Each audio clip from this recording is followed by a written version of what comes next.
Hey y'all, welcome to Stivers Homestead. I'm Zach, and you'll see Jen here in just a minute. So you got to see the chores. You saw that we got a lot of the Etsy orders out. Again, sorry about the confusion on the shipping date when you bought. It's all going out this week, so you only got I think it's like 3 business days, and we'll get it shipped out to you. But anyways, Murray McMurray sent us replacement chickens for the chicks that we lost, and now they're at the post office. So I've got to go get 27 more.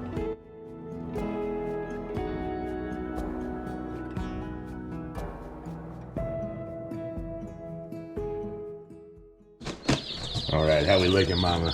Good. Oh, look at all you lively bunches. I said lively. They're hungry. It's okay. It's okay. Yeah.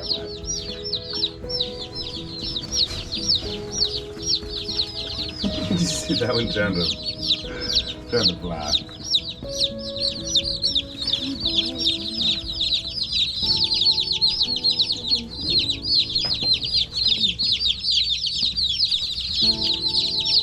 Already finding the food, very good.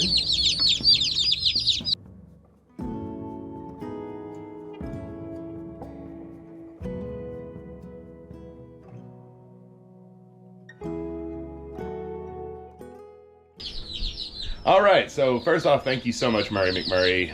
That's great customer service right there. We know that they had nothing to do with those chicks not being alive when they got here the last time. We know it had something to do with transit. That's not necessarily on USPS either. Sometimes that just unfortunately happens. But they made it right. They sent us 24 more, and they are all very lively. Not a single one was deceased this time. And they're already finding the food, drinking the water, and getting under the heat plate. That's a loud bunch. And then these guys over here, to give you an idea how big they get and how fast it happens. Come here, crazies.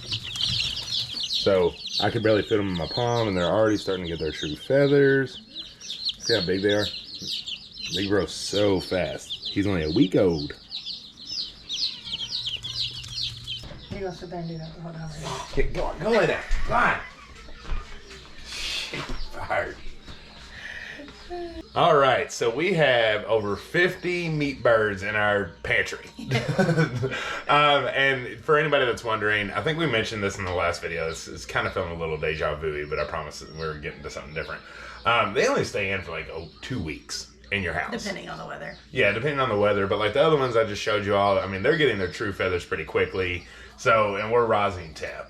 Basically, we just want to see it not dropping below freezing too often. And then they'll be fine to move out. But it's loud and it's kind of dusty. So that's something that you need to think about if you're bringing a brooder inside. They are dusty. They do that. And so you're going to have dust laying on things. So be prepared for that part of the baby chicken area. Try to tell myself it's temporary. It is very temporary, and we'll clean it very well, and they'll act like it never happened, and they'll all be outside. Yeah. But in about 10 to 14-ish weeks, we will be putting 50 birds in our freezer, which is pretty amazing. That's really exciting. But as we put those in the brooder, we get a call from the butcher. T-Bone's ready. Yay. So he is ready for us to come pick up. You're going to see all of that in the next video, so stay tuned for that. We're going to break down everything that we got, cost, from getting the cow all the way to the end, and what it looked like from getting the butcher, which I already know the price. I love our butcher. Yeah. It's amazing, and I want to see if it's anything comparable to what you all have experienced for having cows butchered. Anyways, our point of what we're wanting to get to here is we're a family of 4. We're smaller. I don't know. It just seems like everybody else on YouTube has 25 kids. I say that, I'm joking, but you know what I mean. It just seems like really large families. We wanted a large family, but that wasn't in the cards. Yeah, which is perfectly fine. But for a family of 4, you got to do things a little different, or you're going to have way too much food in freezers, and then you're going to have to figure out what to do with them. So we cycle. We basically do a meat animal in a period, eat that, and kind of like gardening, right? Like eating in season. So we're just wrapping up Mama Pig. Yeah, we've got very few left. Mostly just ground pork. Yeah, and so now our freezer is going to get refilled with beef. We also just wrapped up our chicken. Yeah, we just wrapped up our chicken. So we're going to be very red meat, beef heavy for probably the next 10 to 12 weeks. Yeah. Until the chickens are ready. So that allows us to keep, one, our freezer capacities at a decent rate. And not having to have a bunch of freezers, because to us, freezers are not sustainable. And if we have to have 20 freezers holding a bunch of meat, we're kind of defeating the purpose here. So that allows us to keep us down to one freezer and then preserve as we can. It also allows us to not have all these overhead costs and this huge amount of property doing meat, chickens, pigs, and beef cattle all at the same time. Yeah. It allows it to spread out a little bit. So we have beef that we're going to be eating in this season. Mm-hmm. Then it'll be chicken that'll be heavy. And then it'll be pig after that. Yep. Bessie, our pig that we're growing out right now. So for smaller homesteads, smaller families, you don't have to have 5 head of cattle running around that you're going to be eating. You don't always have to have 50 meat birds that are growing out. 6-feeder pigs. Exactly. You can have 1 pig, 1 cow, and then, 25 to 50 meat birds, like we were saying, and do it spaced out throughout the year. Mm-hmm. I think the biggest thing that I could compare it to, which we have taught you all in the gardening season, is it almost happens naturally, but it's something that you need to think about. Like this year, we're going back heavy tomatoes. Because 2 years ago, we did that and we preserved a bunch of different tomatoes, and we weren't that heavy last year. So that means we're using our preserved tomatoes that we have, the different styles that we have, but we're running low. So it's time to kick that back in gear. Last year, what was it? It was probably more on the peppers and cucumbers and zucchinis.